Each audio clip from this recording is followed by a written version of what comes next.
입니다. 소요리 문답은 제일 먼저 인간 최고의 목적 우리들에게 알려주었고, 그 최고의 목적대로 살기 위해서 하나님의 말씀, 즉 성경이 기준이 되어야 한다라고 이야기했습니다.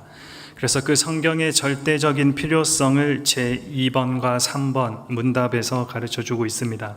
그리고 성경을 통해서 우리가 믿고 신앙해야 할 대상, 바로 하나님에 대해서 4번에서 6번 문답에서 공부했고, 또 하나님께서 일하시는 그 방법에 대해서 7번에서 11번 문답까지 배웠습니다.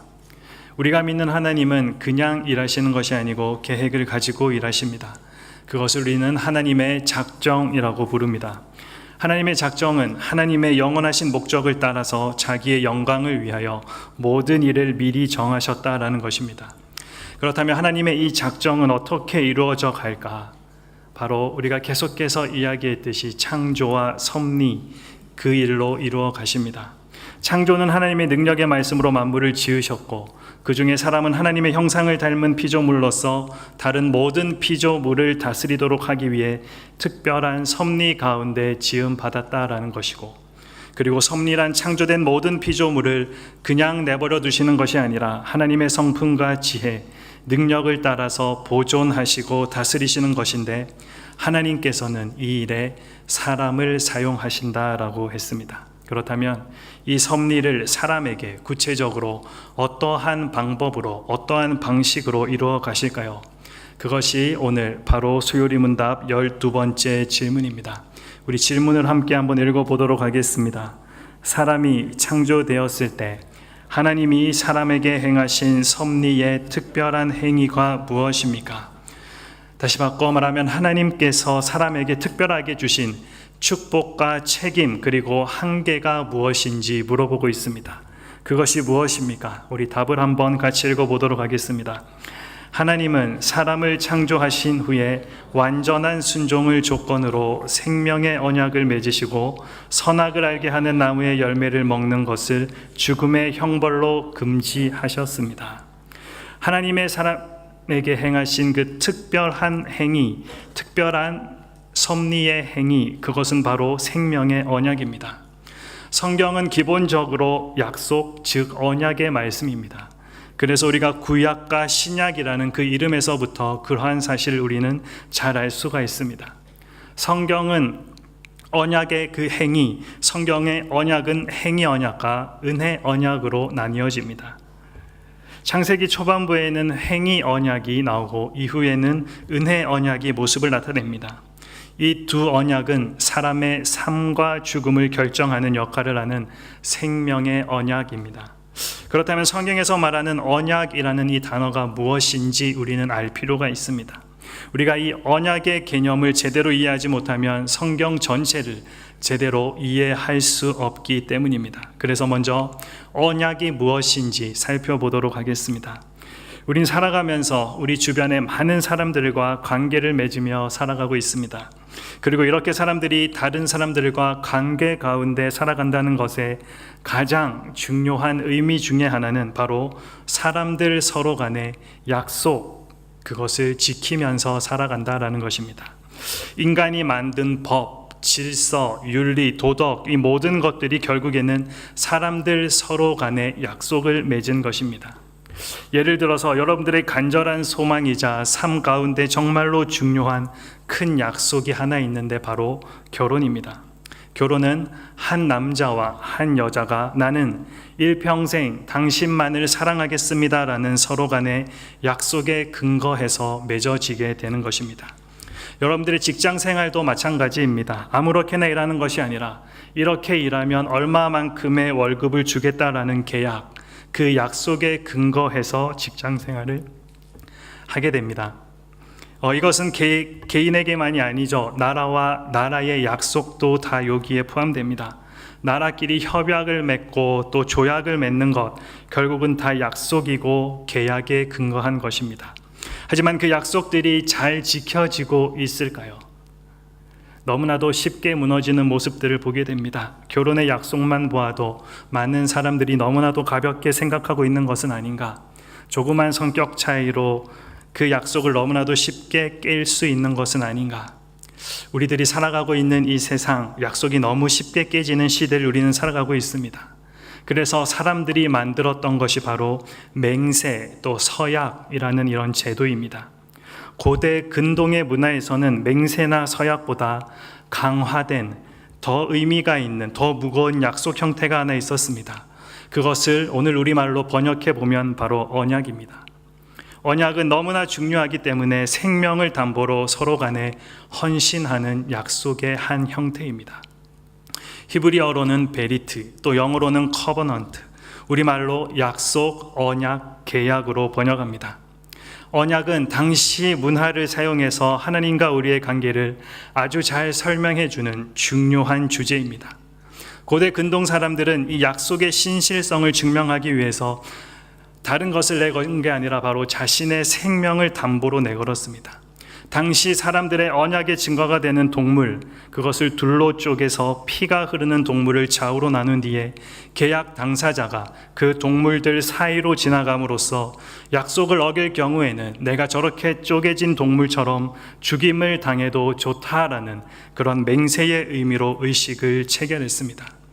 창세기 15장 10절 말씀에 보면 아브라함이 이 모든 것을 여호와께 가져왔고 중간을 쪼개어 그 쪼갠 것을 서로 마주보게 놓았습니다. 그러나 새는 쪼개지 않았습니다. 이 말씀은 하나님이 당시 사람들 사이에 있었던 그 언약 체결 의식을 아브라함이 이해할 수 있는 방법으로 설명하고 계신 것입니다. 그리고 17절에 보면 해가 지고 어둠이 덮이자 연기 나는 화로와 불붙은 횃불이 그 쪼갠 고기들 사이로 지나갔습니다. 화로와 횃불, 바로 하나님을 상징합니다.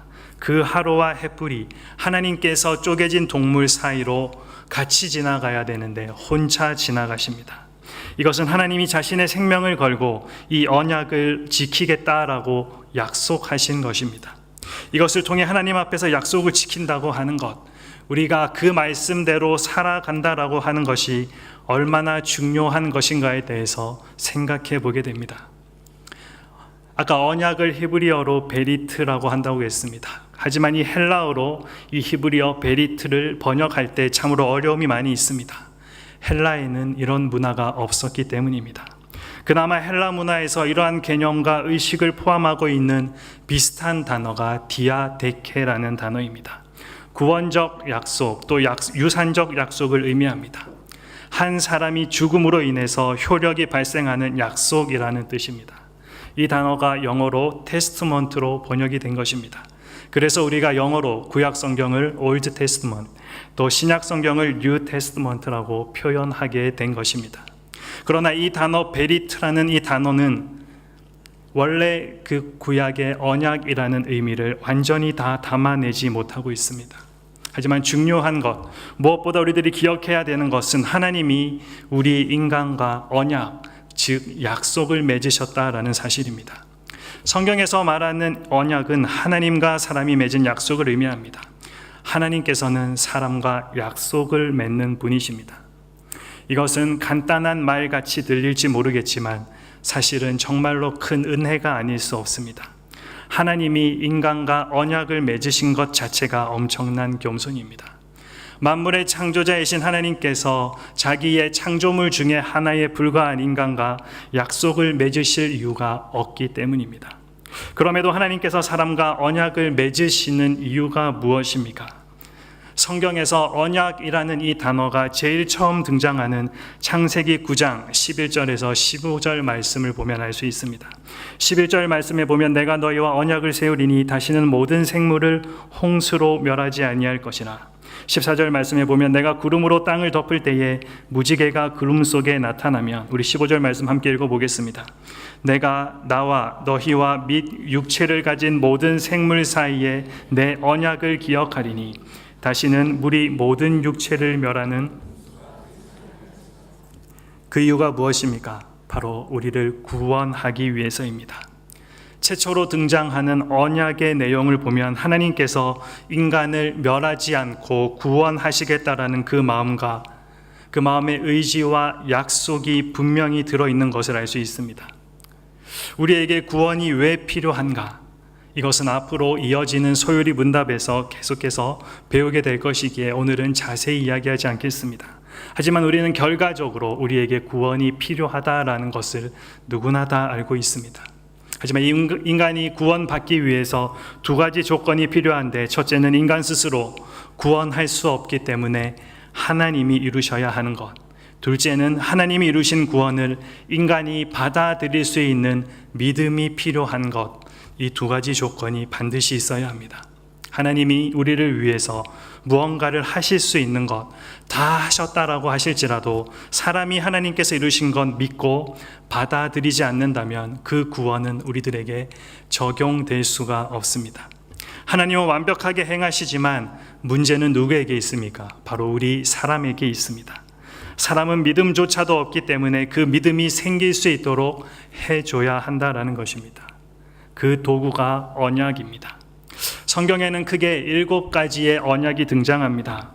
창조 또는 행위 언약이라고 이야기하는, 오늘 우리가 배우고 있는 타락하기 전 아담과 맺은 언약을 들 수 있습니다. 그리고 아담 언약, 타락 후에 아담과 맺는 하나님의 언약, 그 다음에 우리가 잘 알고 있는 노아 언약, 아브라함 언약, 모세 언약, 시내산에서 맺은 것과 모압 평야에서 맺었던 언약, 그리고 다윗 언약과 새 언약, 이렇게 7가지로 성경은 크게 이 흐름을 따라서, 이 약속에 따라서 이루어지고 있습니다.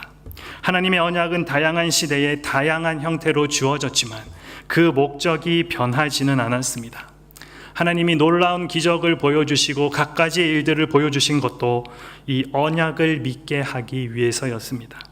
인간은 하나님에 의해 창조되었고 특별히 하나님의 형상으로 창조되었기 때문에 인간으로 우리가 존재한다는 것, 곧 하나님을 향해 존재한다라는 것이기도 했기 때문입니다. 인간은 하나님 덕분에 존재하고 하나님께 전적으로 의존하며 1차적으로는 하나님께 책임이 있는 피조물입니다. 이처럼 하나님과의 관계는 인간에게 있어서 가장 우선적으로 중요한 관계다라는 것입니다. 이런 이유로 진정한 의미에서 인간으로 존재한다라는 것, 쉽게 말해서 인간답게 산다라는 것은 하나님을 다른 누구보다, 다른 무엇보다 사랑하고 신뢰하고 순종하며 기도하고 감사하는 것, 그것을 의미합니다. 그래서 소요리 문답에서 제일 먼저 우리들에게 가르치고 있는 것, 그것이 바로 사람의 제일 되는 목적에 관한 것입니다. 그 목적이 무엇이었습니까? 하나님을 영화롭게 하고 그분을 영원토록 즐거워하는 것. 존 칼빈도 여기에 이런 말을 했습니다. 모든 사람은 하나님을 알기 위한 목적으로 살도록 태어났다. 이처럼 사람과 하나님과의 이 관계는 1차적인 관계이므로 인간은 삶 전체를 하나님 앞에서 살게 되는 것입니다. 우리가 이것을 4글자로 코람데오, 하나님 앞에서라고 표현합니다. 물고기가 물을 떠나서 살 수 없듯이 사람은 하나님을 떠나서 살 수가 없습니다. 하나님과 사람의 이런 수직적인 관계는 기독교 인간론, 그것의 기초이기도 합니다. 인간이 하나님과 관계를 맺고 있다는 것, 곧 인간이 하나님께 책임이 있는 존재라는 의미를 담고 있습니다. 왜냐하면 하나님께서는 인간을 만드실 때 자기 의식과 자기 결정이 가능하고 이로 인해서 하나님 앞에 제대로 반응하고 하나님과 사랑의 교제를 나눌 수 있는 인격체로 창조하셨기 때문입니다. 하나님이 왜 사람을 인격체로 창조하셨을까? 그 이유는 인간이 어떤 일이든 하나님께 순종하고 하나님의 영광을 위해 행하고 하나님을 섬기기 위해 자신의 모든 힘과 재능과 능력을 사용하도록 하기 위해서였다라는 것입니다. 우리가 이러한 개념을 마음속에 확실히 새긴 후에 비로소 우리는 하나님과 사람 사이에 첫 번째 맺었던 언약, 생명 언약 혹은 행위 언약으로 불리는 이것을 우리는 다룰 수가 있습니다. 하나님께서 인간과 맺으신 최초의 언약이 어떤 방식으로, 어떤 조건으로 관계를 맺어주셨는지 살펴보겠습니다. 오늘 본문 말씀이죠. 우리 함께 한 번 더 읽어보도록 하겠습니다. 여호와 하나님이 그 사람에게 명하여 이르시되 동산 각종 나무의 열매는 내가 임의로 먹되 선악을 알게 하는 나무의 열매는 먹지 말라. 내가 먹는 날에는 반드시 죽으리라 하시니라. 오늘 본문 말씀이 바로 그 언약입니다. 이것을 보고 이게 무슨 언약인가 라고 생각하는 사람도 있을지 모르겠습니다. 왜냐하면 우리가 창세기 1장과 2장 아무리 읽어보아도 언약이라는 말이 직접적으로 나오지 않기 때문입니다. 하지만 하나님과 아담 사이에 언약이 있었다라고 하는 것을 암시해 주는 말씀이 있습니다. 다른 성경에 나옵니다. 바로 호세아서인데요. 에브라임과 유다가 하나님과의 그 언약을 지키지 않고 하나님의 말씀을 불순종하며 사는 것을 책망, 꾸짖으면서 그들의 악한 행동에 대하여 호세아 선지자가 호세아서 6장 7절에서 이렇게 말씀하고 있습니다. 그들은 아담처럼 언약을 어기고 거기에서 나를 반역하였느니라.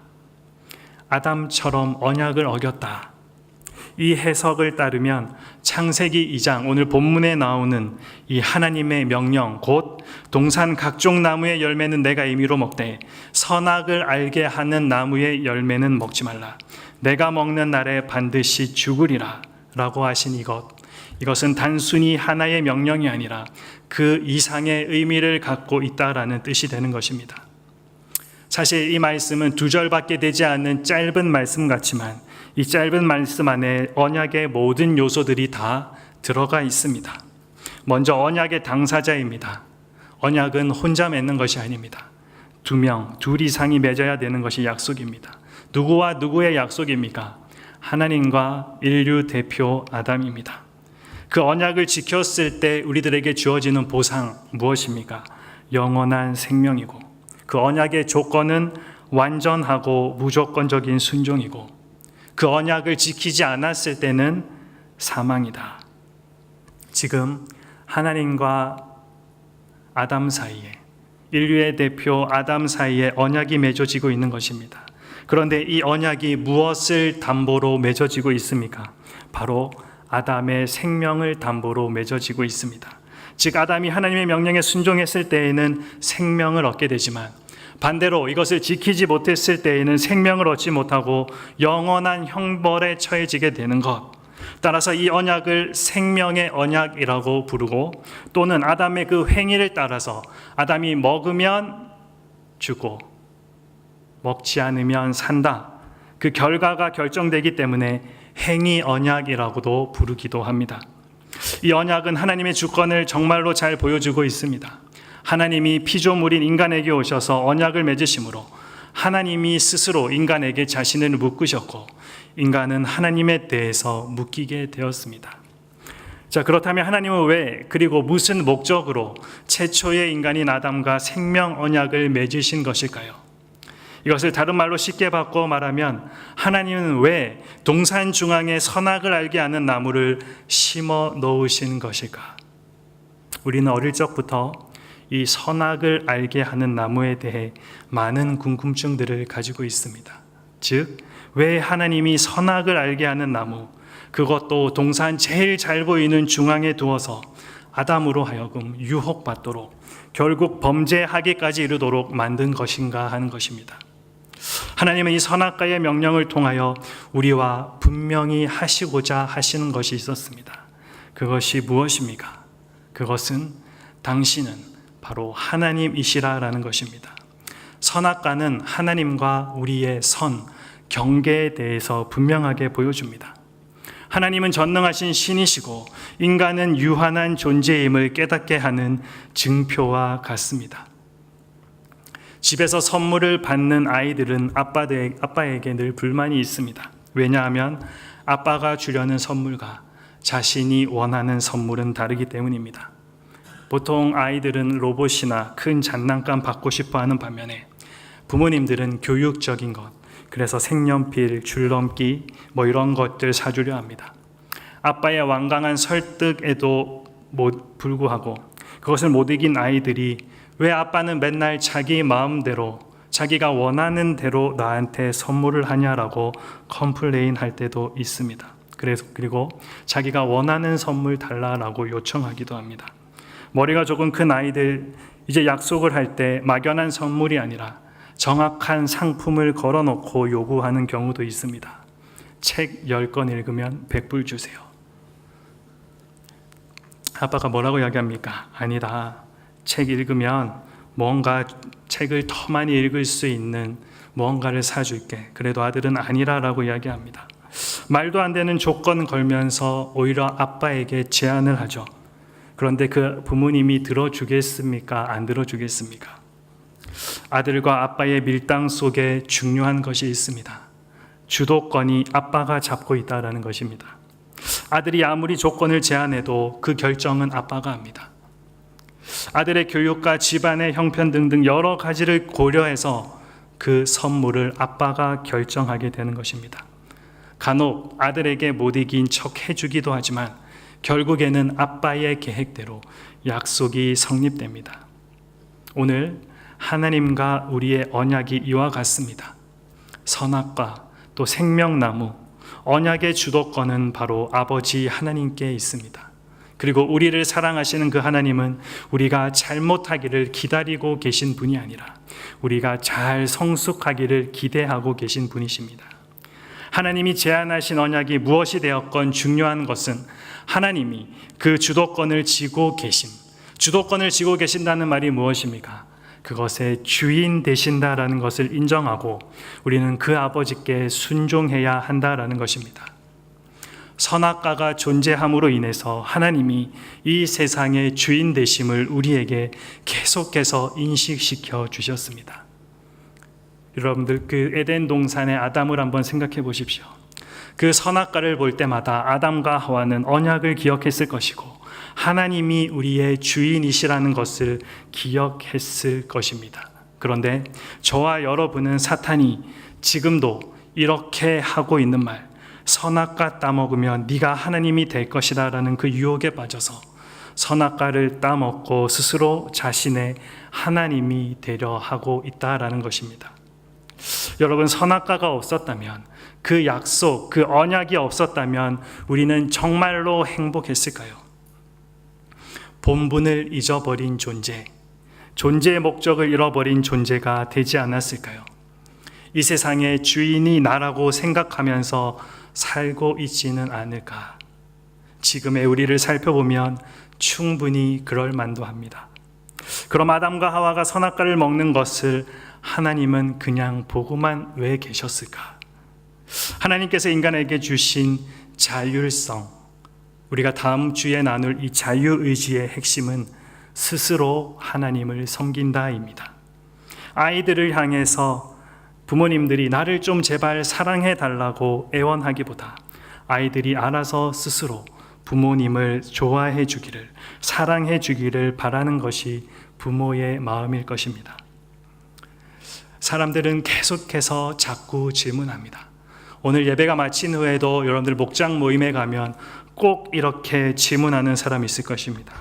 왜 아담이 죄를 짓게 선악과를 만드셨나? 여러분, 질문 자체가 틀렸습니다. 하나님은 단 한 번도 죄를 짓게 하려고, 사람들을 불행하게 하려고 선악과를 만들지 않으셨다라는 것입니다. 사람이 죄를 짓게 하기 위해 언약을 맺으신 것이 아닙니다. 하나님은 우리에게 생명을 주시려고, 하나님과 영원히 함께 하면서 그 행복하게 하는 하나님이 주신 모든 것들, 정말로 우리 마음껏 누리면서 계속해서 살라고 생명의 언약을 주셨던 것입니다. 이 언약은 완전하신 하나님의 사랑입니다. 선악과를 정하시고 언약을 맺은 것은 하나님이 당신의 자리를 인간에게 빼앗길까 봐, 그것이 싫어서 맺으신 것이 아니라 우리의 생명을 영원히 보호하시고 지키시기 위한 아버지 하나님의 사랑이었다라는 것입니다. 성경을 읽을 때마다 우리가 잘 이해되지 않는 부분들, 때로는 이것은 너무나도 합리적이지 않다라고 생각되는 부분들이 있을 수 있습니다. 왜 그런 일이 일어나는가 하면 성경의 주도권, 역사의 주도권이 나한테 있는 것이 아니라 하나님께 있기 때문입니다. 아빠가 제안하는 선물이 못마땅해 하는 그 아이들처럼 하나님이 제안하는 선물이 결국은 가장 좋고 정말 우리들에게 꼭 필요하며 행복한 것인데, 인간된 우리는 항상 그런 것들이 불편하거나 불만스러운 마음이 드는 것입니다. 오늘 본문에 등장하는 선악과 사건부터 여러분, 하나님을 신뢰하는 법 배워가면 어떻겠습니까? 하나님을 믿는 것 불편할 거야. 재미없을 거야. 이것 하지 마라, 저것 하지 마라. 정말로 행복하지 않을 거야. 의심과 불만의 눈초리로 쳐다보지 마시고 하나님을 전적으로 신뢰하는 것부터 다시 시작하면 좋겠습니다. 좋으신 하나님은 항상 우리에게 좋은 것을 주시려는 그 마음으로 저물어 가득한, 그 마음으로 가득 차 있는 따뜻한 아버지이심을 꼭 기억했으면 좋겠습니다. 그럼 이 생명의 언약의 조건은 무엇입니까? 오늘 12문 답을 한 번 더 보게 되면 하나님은 사람을 창조하신 후에 완전한 순종을 조건으로, 이 언약의 조건은 사람들의 완전한 순종입니다.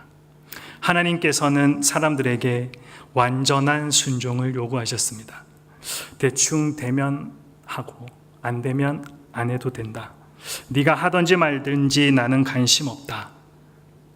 이런 종류의 순종이 아닙니다. 하려면 정말 제대로 하라라는 것입니다.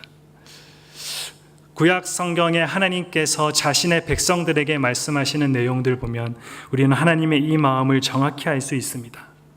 여러분들이 잘 읽지 않는 레위기서에 보면 제사법이 매우 중요하게 적혀 있습니다. 자세히 읽어보면 하나님께서 말씀하신 그 기준과 수준을 따라서 흠없고 온전하고 준비된 제물을 바쳤을 때 그때에 하나님께서 받으셨지만 자기 마음대로 대충 되는 대로 여기 있는 것 가져와서 드린 제사, 하나님께서 받지 않으셨을 뿐만 아니라 그런 마음 자세로 임했던 제사장들 자체도, 그조차도 하나님께서는 그 자리에서 죽이신 일들이 아주 자세히 기록되어 있습니다. 여러분, 우리가 하나님을 생각하면 우리의 죄를 대신해서 죽으실 정도로 사랑과 긍휼과 은혜가 넘치시는 하나님께서 도대체 왜 그렇게 하신 것일까? 그리고 하나님은 사람이 결국에는 다 못 지킬 줄 아시면서 왜 완전한 순종을 원하셨을까? 답은 간단합니다. 사람은 하나님이 아니기 때문입니다. 사람은 연약합니다. 유혹에 약합니다. 우리는 늘 결심하지만 3일을 넘기지 못합니다. 그래서 한국 속담에 작심삼일이라는 말이 있습니다. 우리는 타협도 잘하고 잘 숨기고 교만하고 교활합니다. 여러분, 교만도 자신을 위장하는 것입니다. 강한 척하는 것이 그렇습니다. 약하면 약하다고, 나는 정말 도움이 필요한 사람이라고, 나는 잘 실수하고 넘어지는 사람이라고 눈물로써 고백하면서 하나님의 도우심을 구할 수 있으면 참 좋겠는데 우리는 말만큼 쉽게 그렇게 하지 못합니다. 성령 충만해야 된다는 거 알면서도 성령 충만이 아니라 성질이 충만하고 교만이 충만할 뿐입니다. 그래서 하나님께서는 태초의 사람 아담에게 완전한 순종을 요구하고 계십니다. 사람이 규칙도 한 번, 두 번 어기다 보면 그 규칙 가볍게 생각하기 시작합니다. 죄를 범하는 것에 있었어도 같은 생각입니다. 한국 속담에 바늘 도둑이 소도둑 된다라는 말이 있습니다. 그냥 지어낸 말이 아닙니다. 처음에는 친구 따라 호기심으로 클럽에 가봅니다. 예배도 조금씩 소홀히 하기 시작합니다. 그리고 남 이야기하는 뒷담화 재밌으니까 한번 해봅니다. 단 한 번만, 이번 한 번만 그렇게 생각하고 했던 것을 어느새 매일 매번 하고 있게 됩니다. 그리고 계속해서 하고 있습니다. 여러분, 이것이 바로 우리입니다. 우리 사람의 본질입니다. 그래서 하나님께서는 할 수 있는 한 그 한 번의 예외, 네가 이것은 괜찮을 것이다 라고 생각하는 그것조차 허용하지 말라는 의미에서 우리들에게 완전한 순종을 요구하시고 계십니다. 태초의 아담에게만 하나님께서 완전한 순종을 제시하는 것이 아닙니다. 오늘을 살아가는 저와 여러분들에게도 하나님께서는 완전한 순종, 그것을 제시하고 계십니다.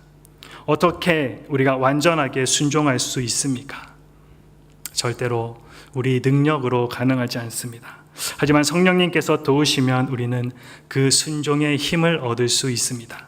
마지못해서 하는 순종이 아니라 자발적인 순종, 내가 정말 기뻐서 하는 순종 할 수 있다라는 것입니다.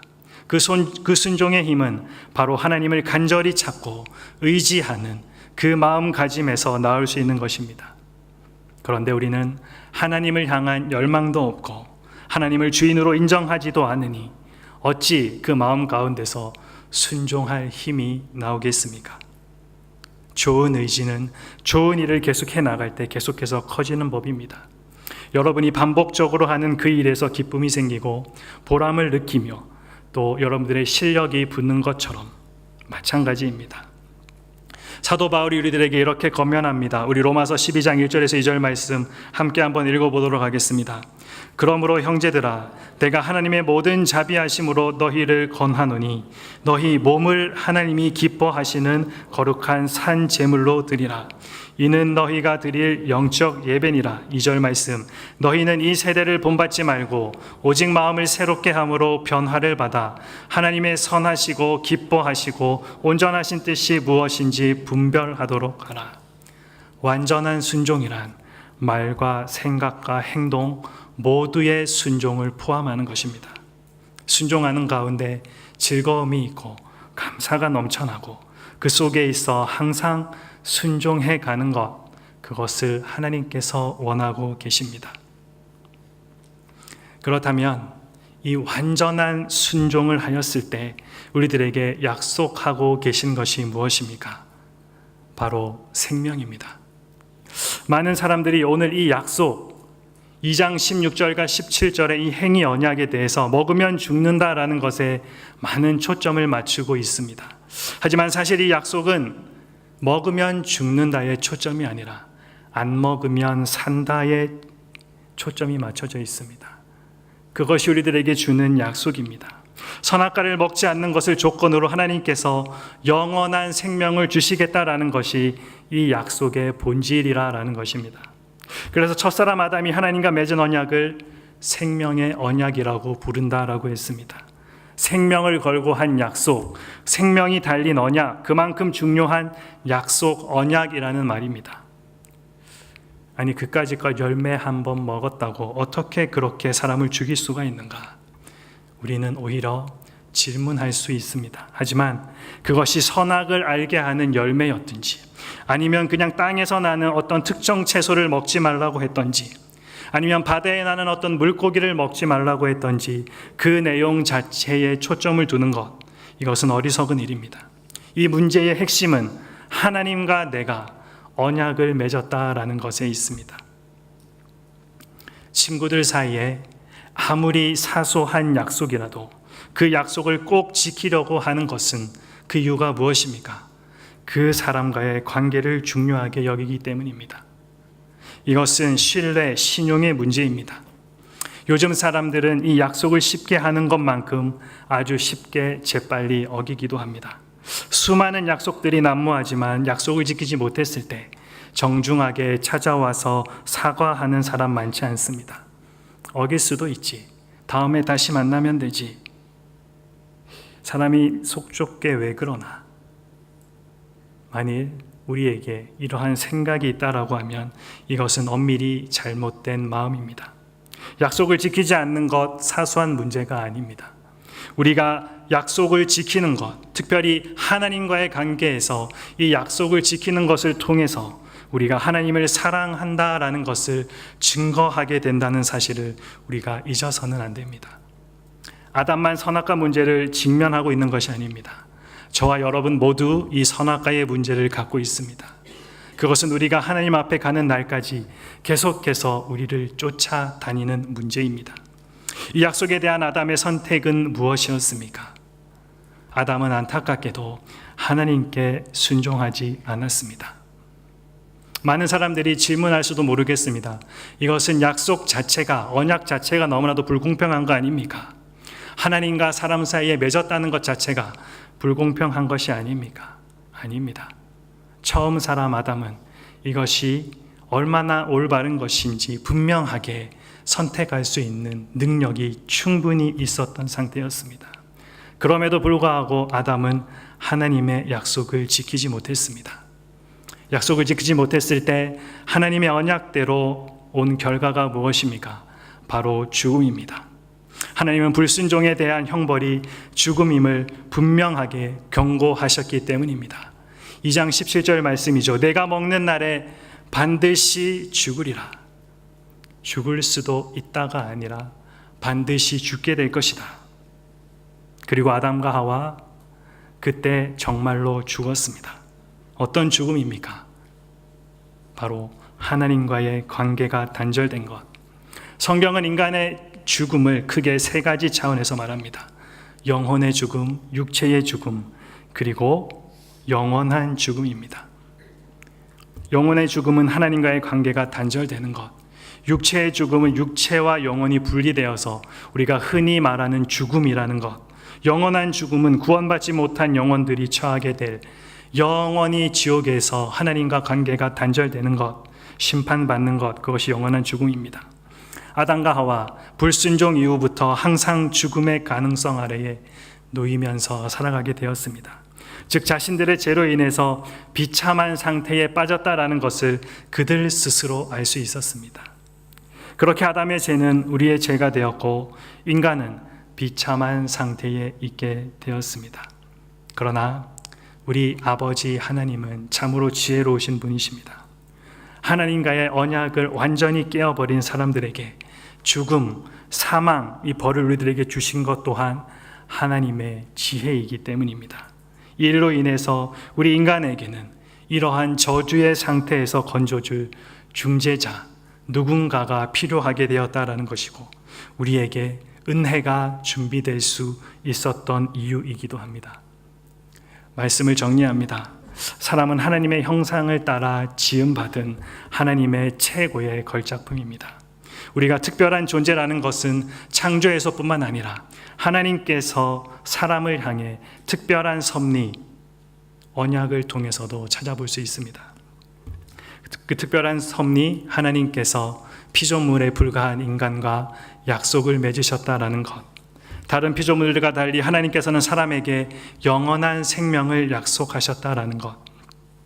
아무것도 부족할 것이 없고 부족할 필요도 없으신 창조주 하나님께서 친히 피조물인 우리와 인격적인 관계를 맺으셨다는 것 그 자체만으로도 우리가 얼마나 특별한 존재인가를 우리는 충분히 알 수 있습니다. 그런데 이뿐 아니라 하나님과 맺은 약속의 내용 또한 우리가 특별한 존재임을 보여주고 있습니다. 하나님께 완전히 순종하면 영원한 생명을 주시고 선악과를 먹지 말라는 명령에 순종하지 않으면 사망의 형벌을 주시겠다라는 것입니다. 이 약속은 하나님께서 우리를 벌하시기 위하여서 맺으신 약속이 절대 아니라라고 이야기했습니다. 오히려 반대입니다. 우리를 사랑하셔서 영원히 함께 하기를 원하셨던 것입니다.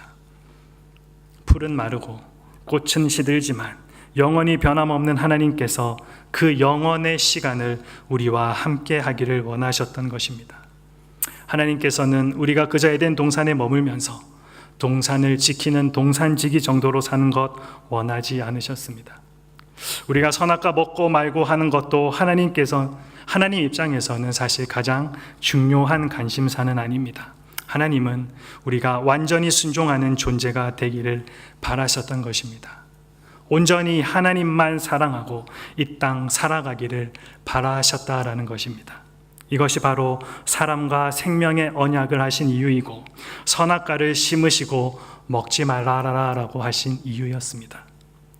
저와 여러분의 삶도 선악과와 같이 분명한 선, 경계, 테두리가 있는 삶입니다. 선, 테두리, 경계, 다른 말로 하면 거룩입니다. 여러분 모든 날을 다 똑같이 살아가지 마십시오. 모든 돈을 다 똑같이 지급하지 마십시오. 삶의 모든 영역에 테두리가 있는 삶을 살아가십시오. 할 수 있는 일과 없는 일, 가서는 되는 곳과 안 되는 곳, 하나님께서 명령하신 그 말씀 가볍게 생각하는 것이 아니라 기억하고 지켜가기 위해서 몸부림쳐 가는 것, 그것이 하나님의 자녀로서의 세상 사람들과 다름이고 그것이 바로 거룩입니다. 사랑하는 여러분, 주일날 한번 이 예배에 참석하는 것, 이것 가지고 스스로 하나님 잘 믿고 있다라고 생각하면 큰 실수입니다. 들은 말씀 집에서도 학교에서도 직장에서도 그리고 목장 모임에서 기억하고 또 찾아보아야 합니다. 여러분들이 듣고 찾아본 말씀 묵상하고 적어보고 다른 사람들과 나누기도 해야 합니다. 여러분들이 목장 모임으로 모여서 맛있고 분위기 있는 곳에서 함께 식사도 하고 커피도 마시면서 한 주일 동안 어떻게 지냈는지 나누는 것 중요합니다. 함께 볼링도 치고 여러 가지 액티비티 하면서 서로 알아가는 시간도 참 좋습니다. 그러나 그 무엇보다 여러분들이 잊지 말고 꼭 해야 할 것, 바로 함께 말씀 나누는 것. 성경의 한 부분을 정해 같이 읽고 필요하다면 신앙 서적도 읽으면서 함께 나누어가는 시간이 절실히 필요합니다. 그래야지 여러분들이 하나님이 주신 그 복음 정말로 추상적으로 막연하게 받아들이지 않게 됩니다. 공동체 가운데 있어야지 잘못된 신앙생활하며 살지 않고 건강하고 바른 신앙생활 할 수 있게 되는 것입니다.